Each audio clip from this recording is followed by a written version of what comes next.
বাংলাদেশ একটা জটিল জাতীয়, আঞ্চলিক এবং বৈশ্বিক রাজনৈতিক চক্রের মধ্যে পড়ে যাচ্ছে এবং সে কারণেই আমি বারবার বলবার চেষ্টা করেছি যে বাংলাদেশের গণতান্ত্রিক প্রক্রিয়া উত্তরণটা অত্যন্ত জরুরি।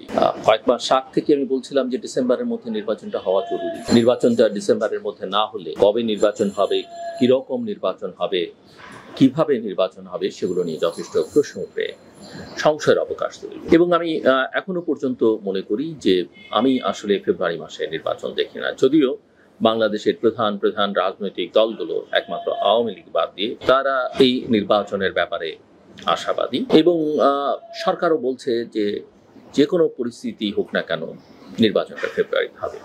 নির্বাচনটা হয়ে গেলে ভালো, সেই বিষয়ে আমার কোনো ভিন্ন মত নেই এবং আমিও খুশি হব যদি ফেব্রুয়ারিতে নির্বাচনটা হয়ে যায়। কিন্তু আমার একটা সংশয় প্রশ্ন থেকেই যাবে, কেমন নির্বাচন আমরা চাই, কেমন নির্বাচন হবে। নির্বাচনটা যদি একটা আইডিয়াল ইলেকশন হয়, অবাধ, সুষ্ঠু, গ্রহণযোগ্য, অংশগ্রহণমূলক নির্বাচন হয়, আমি নিজে খুশি হব, আমি বোধ করি বাংলাদেশের প্রতিটি জনগণ খুশি হবে। কিন্তু নির্বাচনটা যদি একটা ফার্স্ট ইলেকশন, একটা সংঘাতময় নির্বাচন হয়, আমি মনে করি কেউই সেটা অ্যাকসেপ্ট করবেন না। সবচেয়ে বড় কথা হচ্ছে নির্বাচনের মধ্য দিয়ে যারা ক্ষমতায় যাবে তাদের জন্য সেটা স্বস্তিকর এবং সুখকর হবে না। আমি জানি তাদের সামনে অনেক চ্যালেঞ্জ, কিন্তু রাষ্ট্র ক্ষমতায় যাওয়ার পরে এই চ্যালেঞ্জ আরো বাড়বে। তার আগে নির্বাচনে যাবার আগের প্রক্রিয়া নিয়ে আমি কথা একটু যদি বলতে চাই, তাহলে দেখবো যে বিএনপি তাদের প্রাথমিক মনোনয়ন, গ্রিন সিগন্যাল এগুলো দেওয়া শুরু করেছে। তারা নির্বাচন বন্ধ করবার ষড়যন্ত্র হচ্ছে এরকম একটা বক্তব্য তারা দিচ্ছে। অন্যান্য রাজনৈতিক দলগুলো কিন্তু এই একই কথা বলছে যে নির্বাচন না হবার আশঙ্কাটাও তৈরি হচ্ছে।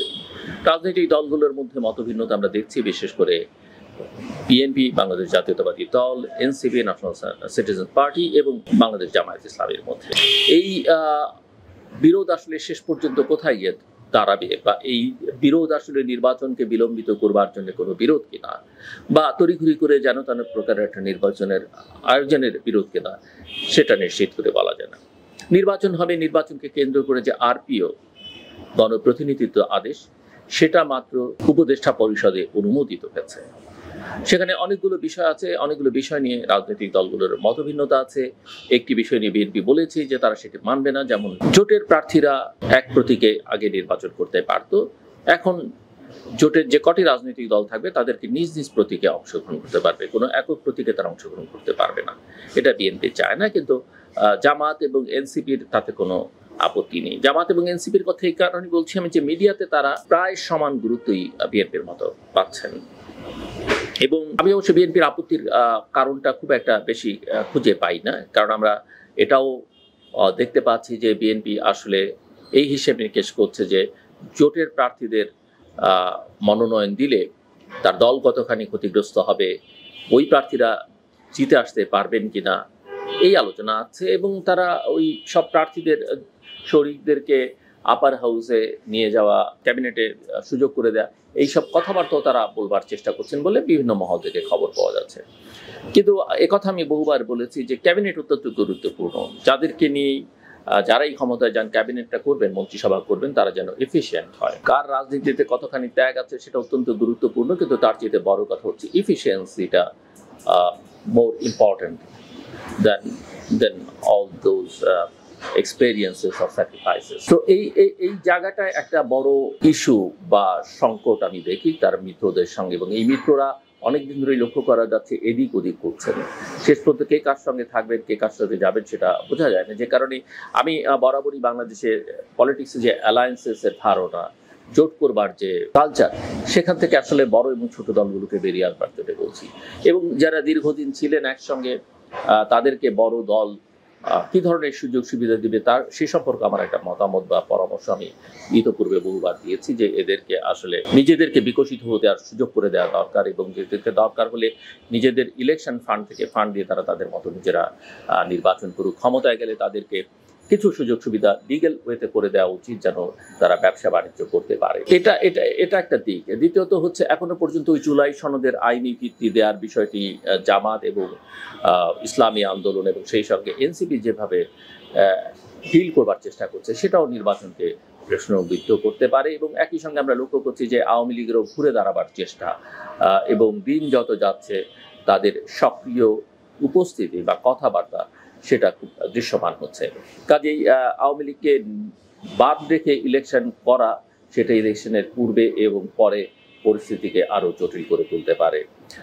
জামাত যদি অপোজিশনে যায়, সেটা বাংলাদেশের কান্ট্রি ইমেজ কিংবা ইডিওলজিক্যাল অবস্থান, অপোজিশনে জামাত থেকে যে ভূমিকায় থাকবে এবং সেখানে আওয়ামী লীগ যদি বাইরে থাকে এবং ইলেকশন না করতে পারে তাদের ভূমিকা, সেটা নিয়ে বিএনপি যদি ক্ষমতায় যায় তাদের জন্য পরিস্থিতি অনেক জটিল আকার ধারণ করবে। এর বাইরে কতগুলো চ্যালেঞ্জ আছে সেটাও আমাদের একটু বিবেচনায় নেওয়া দরকার। আমরা জানি যে এখন আন্তর্জাতিক মিত্ররা বা আমাদের ডেভেলপমেন্ট পার্টনাররা সবাই নির্বাচন চাইছেন। IMF এর কথা আমরা জানি যে IMF তার যে সর্বশেষ কিস্তি যেটা দেবার কথা ছিল বাংলাদেশকে লোন হিসেবে, সেটা আর তারা এখন দিতে চাইছে না। তারা কোনো অনির্বাচিত সরকারকে সেটা দেবে না।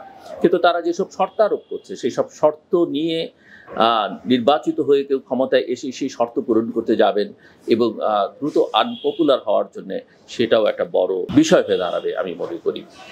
সবচেয়ে গুরুত্বপূর্ণ যে বিষয়টি সেটি আমাদের বিবেচনায় রাখা উচিত যে আন্তর্জাতিক মহল বাংলাদেশের এই নির্বাচন উত্তর এবং নির্বাচন পূর্ব পরিস্থিতিকে কিভাবে বিশ্লেষণ করছে। আপনারা জানেন যে মার্কিন যুক্তরাষ্ট্রের যে রাষ্ট্রদূতকে মার্কিন যুক্তরাষ্ট্র অ্যাপয়েন্ট করেছে বাংলাদেশে, যিনি খুব শিগগিরই দায়িত্ব নেবেন, তার শুনানি হয়েছে সিনেটে সম্প্রতি ব্রেন্ট ক্রিস্টেনে।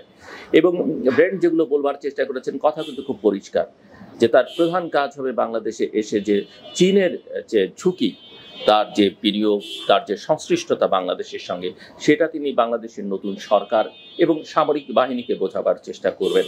সো এটা এই কথার মধ্য দিয়ে পরিষ্কার যে চীনকে কোনোভাবেই যুক্তরাষ্ট্র আসলে বাংলাদেশে এবং বিশ্বজুড়ে খুব ভালোভাবে নেবেন, এবং বাংলাদেশের সঙ্গে তার ঘনিষ্ঠতা যুক্তরাষ্ট্রের জন্য উদ্বেগ তো বটেই, এবং যুক্তরাষ্ট্র এটাকে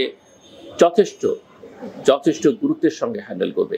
সো অনেকেই বলতে পারেন যে যুক্তরাষ্ট্র কি করলো না করলো সেটা আমাদের কিছু যায় আসে না, কিন্তু যায় আসে এই অর্থে যে আমাদের বিনিয়োগের যে প্রধান দেশ যদি আমরা বলি যুক্তরাষ্ট্র, তার মধ্যে অন্যতম প্রধানতম। আমাদের বাজার মার্কিন যুক্তরাষ্ট্রের সিঙ্গেল কান্ট্রি হিসেবে সবচেয়ে বেশি। আমাদের তরুণ ছেলেমেয়েরা দেশের বাইরে জীবন গড়তে যেতে চাইলে, লেখাপড়া করতে যেতে চাইলে যুক্তরাষ্ট্রে তাদের প্রধান লক্ষ্য। এমনকি বাংলাদেশের কট্টর যুক্তরাষ্ট্রের বিরোধী ডানপন্থী বা বামপন্থীরাও যদি খোঁজ খবর নেন তাহলে দেখবেন যে তাদের বা তাদের পরিবারের সদস্যদের প্রধান লক্ষ্য কিন্তু যুক্তরাষ্ট্র। সো ব্রেন্টের এই কথা অত্যন্ত গুরুত্বপূর্ণ, এবং সবচেয়ে গুরুত্বপূর্ণ হচ্ছে যে তারা শুধু সরকারের সঙ্গে এনগেজমেন্টটা চাইছে না, তারা সামরিক বাহিনীকেও একটা আলাদা এন্টিটি হিসেবে বিবেচনা করছে, এবং সামরিক বাহিনীর সঙ্গেও তারা আসলে ডিল করবে। এবং সেই লক্ষণ আমরা বিভিন্ন সময় দেখতে পাই, নির্বাচনের আগেও দেখতে পাচ্ছি, নির্বাচনের পরেও সেই ধারাটা অব্যাহত থাকবে। ভারতকে যে যত কথাই বলুন না কেন, ভারত নিয়ে কথা বললেই অনেকে ট্রল করেন বা ভারতের দালাল হিসেবে চিহ্নিত করবার চেষ্টা করেন, কিন্তু বাস্তবতা হচ্ছে আপনি ভারতকে অস্বীকার করতে পারবেন না, প্রতিবেশী হিসেবে অস্বীকার করতে পারবেন না। আপনার সবচেয়ে ইনফ্লুয়েন্সিয়াল এই অঞ্চলে যে দেশটি, সেটির নাম ভারত। শুধু তাই নয়, বৈশ্বিক পরিস্থিতির বিবেচনায় অন্যান্য আন্তর্জাতিক শক্তির সঙ্গে ভারতের যে সম্পর্ক, সেটা দক্ষিণ এশিয়ায় আর কারণেই। এবং আমরা জানি যুক্তরাষ্ট্রের সঙ্গে ভারতের সম্পর্কের এক ধরনের টানাপোড়েন আছে, কিন্তু সেটা সম্পর্ক বিচ্ছিন্ন করবার জায়গায় চলে যায়নি এখনো পর্যন্ত। এবং এই অঞ্চলে যতক্ষণ পর্যন্ত চীনকে যুক্তরাষ্ট্র থ্রেট হিসেবে দেখবে, ততক্ষণ পর্যন্ত সে কোনো না কোনো ফর্মে ভারতের সঙ্গে তার সম্পর্কটাকে জিয়ে রাখবার চেষ্টা করবে। সেই অর্থে বাংলাদেশ নিজেকে যে একটা ভালো জায়গায় বা একটা প্লেয়ার হিসেবে নিজেকে তৈরি করবার যে চেষ্টা, সেটা করতে ব্যর্থ হয়েছে। অনেকে মনে করেছিলেন যে প্রফেসর মোহাম্মদ ইউনূস সেই কাজটা করতে পারবেন, কিন্তু আমরা যদি তার রেকর্ড কার্ড দেখি, গত এক বছরের বেশি সময় নিজে প্রচুর বিদেশে গেছেন, বিদেশ সফরে, তার মধ্যে 2টো বা 3টে সরকারি সফর, বাকিগুলো তার ব্যক্তিগত সফর, কিন্তু সরকারি টাকায় তিনি বিদেশ থেকে সেই অর্থে কোনো বিনিয়োগ, অর্থ সাহায্য, অনুদান দেশের জন্য কিছুই আনতে পারেননি, বরং বাংলাদেশের পাসপোর্টের মান নিচে নামতে এখন 7ম এসে দাঁড়িয়েছে। আমরা এমন কোনো কিছু দেখিনি যে আমাদের এখান থেকে জনশক্তি রপ্তানিতে তিনি একটা ভালো ভূমিকা রাখতে পারবেন অন্যান্য দেশের সঙ্গে সম্পর্ক তৈরি করবার ক্ষেত্রে, সেটা তিনি পাচ্ছেন না। বরং তার আগ্রহের জায়গা হচ্ছে আমাদের কোন পোর্ট কাকে দিয়ে দেওয়া হবে, কিভাবে অন্য দেশকে খুশি করা যাবে। খুশি করতে কোনো আপত্তি নেই, কিন্তু খুশি করে যদি বিনিময়ে কিছু পাওয়া যায়, কিন্তু সেই বিনিময়টা আমরা একেবারেই শূন্য দেখছি। আমরা জানি না ব্যক্তিগতভাবে তিনি বা তার প্রতিষ্ঠান কতখানি সুবিধা ভোগ করতে পারছেন। তো সব মিলিয়ে আমার যেটা বক্তব্য, আমি শেষ করে আনতে চাই এই কথা বলে যে আমরা নির্বাচন যদি করতেই হয়, অবশ্যই নির্বাচন দরকার, এই বিষয়ে কোনো ভিন্ন মত নেই, কিন্তু নির্বাচনটাকে একটা ইনক্লুসিভ ইলেকশন করতে হবে। এবং বলতে আমার কোনো দ্বিধা নেই যে আমি মনে করি সকল রাজনৈতিক দলের জন্য, এমনকি সেটা আওয়ামী লীগের জন্য উন্মুক্ত করে দেওয়া উচিত। জনগণ ডিসাইড করুক, তাদেরকে জনগণ গ্রহণ করবে না প্রত্যাখ্যান করবে, এবং কোন মাত্রায় প্রত্যাখ্যান করবে। সকল রাজনৈতিক দলকে নির্বাচন করতে দেওয়া উচিত। আমি মনে করি নির্বাচন করবার জন্য যে প্রতিষ্ঠানগুলো অত্যন্ত গুরুত্বপূর্ণ, police, army, arm forces, answer এবং প্রশাসন, তাদের সঙ্গে সরকারের এনগেজমেন্টটা বাড়ানো উচিত। এই বিগত 3 নির্বাচনে যারা কাজ করেছে তাদের সবাইকে বাদ দিয়ে নতুন করে নির্বাচনী কর্মকর্তা নিয়োগ করতে হবে, এই ধারণাটা একেবারেই সমীচীন নয়। কারণ আপনি লোম বাস্তে কম্বল উজাড় করার মতো অবস্থা তখন হবে, সেটা সমীচীন হবে না। ভারতের সঙ্গে কোনোভাবেই যতটা টেনশন আছে সেটা কমিয়ে ফেলা উচিত বাংলাদেশের জন্য। একই সঙ্গে এটাও ঠিক, এবং এটাও বলতে আমার দ্বিধা নেই যে সম্পর্কটা উইন উইন থাকতে হবে। আমাদের স্বার্থ আমাদের দেখতে হবে। আমরা যদি আমাদের স্বার্থ দেখতে ব্যর্থ হই, রক্ষা করতে ব্যর্থ হই, সেটা আমাদের ব্যর্থতা। তার জন্য অন্য কোনো দেশকে দোষ দিয়ে লাভ নেই।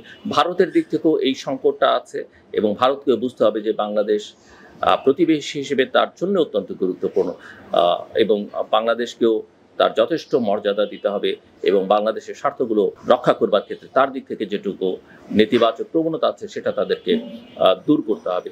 এবং সামগ্রিক বাস্তবতায় রাজনৈতিক নেতা হিসেবে এখন সবচেয়ে গুরুত্বপূর্ণ যিনি বাংলাদেশের বিএনপির ভারপ্রাপ্ত চেয়ারম্যান তারেক রহমান, তাকে নিয়ে অনেক রকমের আলোচনা আছে, অনেক রকমের সমালোচনা আছে, অনেক অভিযোগ আছে, কোনোটার প্রমাণ আছে, কোনোটার প্রমাণ নাই, অনেকের কাছে অনেকের ভাষ্য সেটা সেরকম।